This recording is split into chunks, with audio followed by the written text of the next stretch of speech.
Next है law of diminishing return. तो law of diminishing return आप कैसे जानेंगे? आप देख सकते हैं कि कैसे आपका ग्राफ डिमिनिशिंग रिटर्न की तरफ जा रहा है और नेगेटिव रिटर्न की तरफ बढ़ जा रहा है। जैसे कि आपका टोटल प्रोडक्शन है, टोटल प्रोडक्शन आर पॉइंट तक कांस्टेंट है, लेकिन आर पॉइंट के बाद ये धीरे धीरे क्या हो रहा है, डिमिनिश हो रहा है।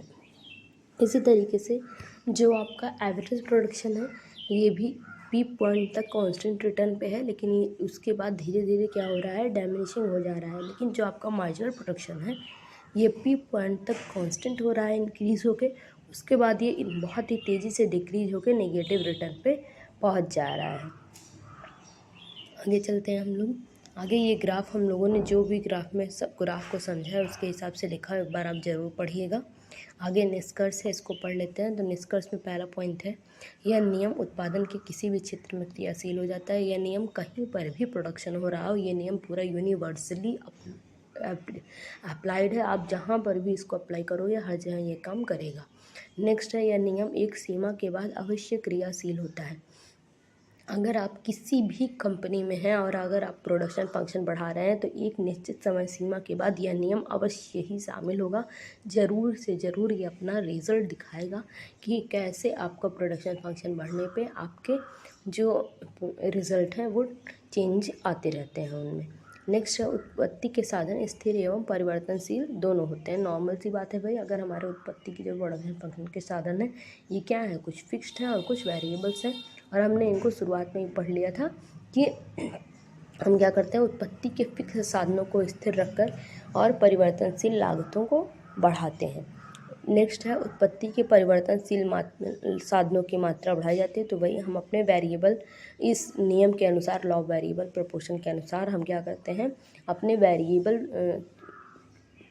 फिक्स कॉस्ट को स्टेबल रख करके वेरिएबल कॉस्ट को इंक्रीज़ करते रहते हैं। नेक्स्ट है, जैसे जैसे परिवर्तनीय साधन में के मात्रा में वृद्धि की जाती है वैसे वैसे साधनों का अधिक पूर्ण उपयोग संभव हो जाता है। तो जैसे जैसे परिवर्तनीय साधनों की मात्रा में शुरुआत में वृद्धि की जाती है वैसे वैसे साधनों का अधिक पूर्ण उपयोग क्या होता है, संभव हो जाता है।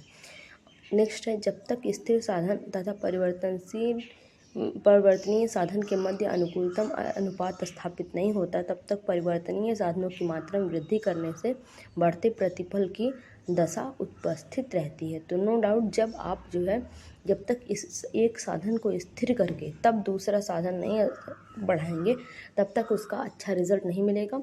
और दोनों में ही क्या होना चाहिए, दोनों में ही ऑप्टिमम यूटिलाइजेशन, ऑप्टिमम रिलेशन होना चाहिए, जिससे क्या हो कि आप दोनों का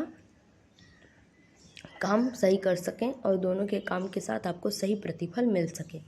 नेक्स्ट है, स्थानीय तथा परिवर्तनीय साधनों की इकाइयों के मध्य सर्वोत्तम तथा अनुकूलतम अनुपात प्राप्त हो जाने के पश्चात परिवर्तनीय साधन की मात्रा में वृद्धि करने पर फर्म को ह्रासमान सीमांत प्रतिफल का अनुभव होगा। जब आप इन दोनों का अनुकूलतम अनुपात करेंगे और एक को स्थिर करके तब दूसरे को बढ़ाएंगे तब आपको समझ में आएगा कि हम कैसे एक धीरे धीरे इंक्रीजिंग से कांस्टेंट और कांस्टेंट से डिमिनिशिंग रिटर्न पे आ जाते हैं। नेक्स्ट हेडिंग है हमारे पास causes of operation of law. नियम लागू होने के क्या क्या कारण हैं। इसमें पहला है स्थिर साधनों का अल्प उपयोग। जो हमारे स्थिर साधन हैं इस नियम में उनका कम उपयोग किया जाता है, हम हमेशा वेरिएबल फैक्टर्स का ही प्रयोग करते हैं। दूसरा है साधनों की अविभाज्यता। हम साधनों को ज़्यादा तरीके से विभाजित नहीं करते हैं। विभाजित तो करते हैं हम फिक्स एंड वेरिएबल में, लेकिन बहुत ज़्यादा विभाजित नहीं करते हैं। नेक्स्ट है साधनों की सीमितता।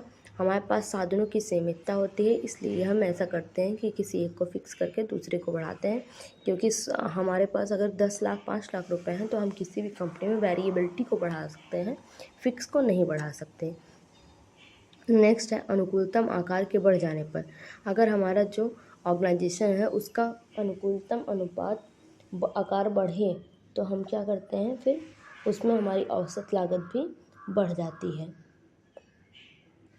और अगर आकार यू शेप्ड हो तो वो क्या होता है कि आपकी जो न्यूनतम लागत है वो बताता है कि हाँ यहाँ पे ये न्यूनतम लागत है। और इसके बाद आपका क्या होता है कि उत्पत्ति ह्रास नियम यानी कि डिमिनिशिंग लॉ ऑफ रिटर्न्स लागू होने लगता है। नेक्स्ट है उत्पादन साधन की पूर्ण स्थानापन्न न होना। जो आपके उत्पादन साधन हैं उनमें आप थोड़े बहुत इधर उधर कर सकते हैं, मतलब एक दो चीज़ें आप अगर कोई है और उसमें गड़बड़ी आ गई तो उनकी जगह पे अपनी ही दूसरी वस्तुएं रख सकते हैं, लेकिन सारी वस्तुओं पे ये नियम लागू नहीं होता। आज के लिए इतना ही, ये चैप्टर यहीं पे समाप्त होता है। कल से हम लोग नेक्स्ट चैप्टर पढ़ेंगे। Thank you class.